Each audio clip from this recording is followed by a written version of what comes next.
There's a version of revenge nobody talks about. No confrontation, no screaming, no dramatic text at 2 a.m. Just a quiet, calculated decision to become undeniable. And here's the psychological truth most people miss.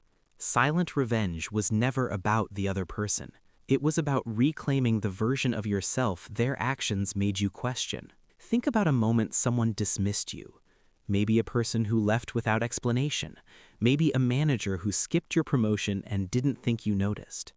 Maybe a friend who stopped including you, quietly, gradually, like you'd just aged out of their life. What did you do? Most people stew. They rehearse arguments in the shower. They draft messages they never send. They replay the moment on a loop, searching for the line they should have said. Here's what that actually is. It's not grief, it's not anger. It's your nervous system trying to restore control by relitigating a situation you can no longer change. And it burns enormous amounts of psychological energy on someone who isn't thinking about you at all. Here's the reframe.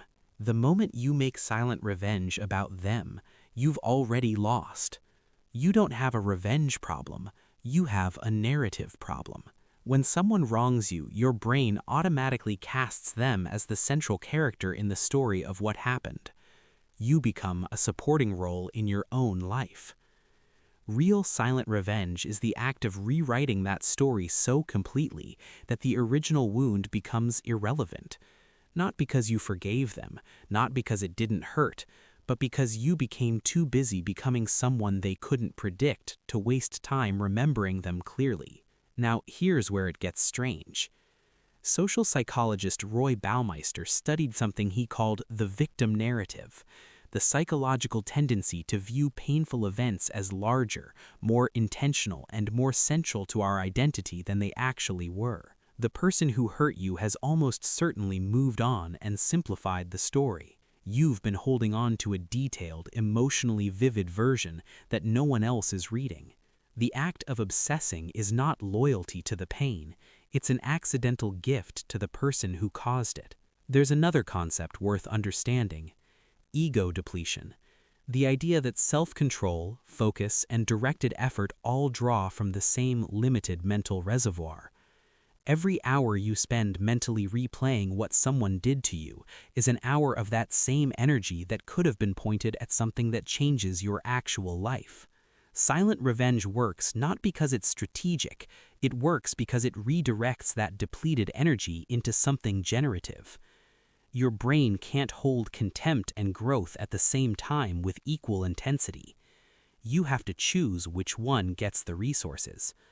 And here's the one that surprises people most. Our need for revenge is, at its core, a need for status restoration. A desire to feel valued again after someone made us feel small. The instinct isn't to hurt them, it's to matter. That's the thing underneath it all. Which means the most precise way to address that instinct isn't punishment, it's becoming someone whose value is undeniable. To yourself first, everyone else is secondary. You see this everywhere once you start noticing it.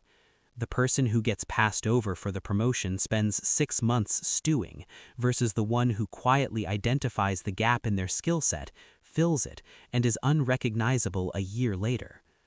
The person who got left in a relationship spends years trying to decode why, versus the one who becomes so absorbed in building something real that the question stops feeling urgent. The friend group drifts away, and either you shrink trying to re-earn your place, or you use the space to find people who didn't need convincing. None of these are passive, none of them involve pretending it didn't sting. The difference is simply in where the energy gets pointed after the sting settles. Here's the mental shift that changes everything. Stop asking, how do I make them regret this? Start asking, who would I be if I treated this moment as instruction rather than injury? Those two questions lead to completely different places. The first keeps you tied to the event, waiting for an outcome that depends on someone else's emotional response. The second puts the conclusion in your own hands. Instruction, not injury. It doesn't mean the hurt wasn't real. It means you refuse to let the event define the ceiling. And here's the twist most people don't expect. At the beginning, silent revenge is fueled by emotion. You want them to see your success. You want them to regret what they did. But something strange happens along the way. As you improve your life, your focus slowly shifts. You start caring less about their opinion, less about proving something, and more about the person you're becoming.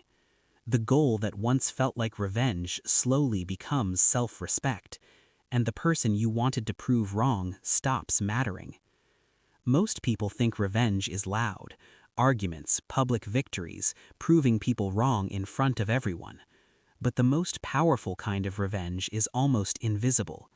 It's the quiet moment when you realize you're no longer the person they underestimated, not because you proved them wrong, but because you outgrew the version of yourself that needed their approval. The difference between people who stay stuck in a wound and people who build something from it isn't emotional strength. It isn't having fewer reasons to be bitter. It's the decision, made once and then made again every day, to be the most interesting thing that happened to you. Not the loss, not the betrayal, not the person who didn't see your worth. You.